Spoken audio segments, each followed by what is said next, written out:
Leader Timoleon Jimenez, known as Timochenco, has ordered the guerrilla group to stop combat training and focus on political and cultural education instead. Timochenco announced this in a tweet addressed to the President of Colombia, Juan Manuel Santos, in which he said, quote, "Juan Manuel Santos, I have ordered the structures of the FARC-EP to suspend military courses and dedicate themselves to political and cultural formation," end quote. It was the rebel leader's first tweet in nearly 3 years. And President Santos has accused former President Alvaro Uribe of purposely fomenting fear among Colombians about the peace deal.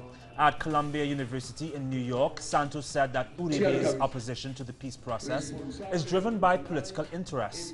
He added that, quote, "Mr. Uribe does not support the peace process because he lives from manipulating fear, and war is the best environment to generate fear," end quote. Colombia's government has agreed to publish the entire justice agreement reached last week with FARC guerrillas once it is completed. FARC representatives have been calling for the whole 18-page document to be made public to avoid distortions and misunderstandings that have circulated in the Colombian media. The government was reluctant, saying the text was still subject to change. Now they are at least partly yielding. They have at least partly yielded to the rebel group's demand. I reiterate that it is a strong agreement to which the government does not have any doubts. There are no doubts about this agreement.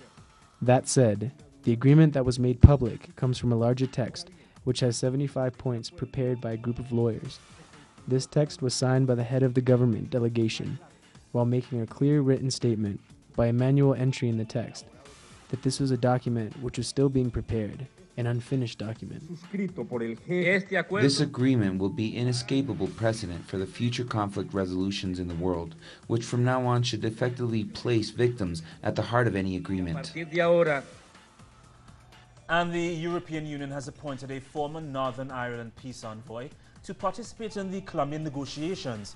Eamon Gilmore is a former Irish foreign minister who also participated in the peace process in Northern Ireland when Irish Republicans and the Irish Republican Army were resisting British rule.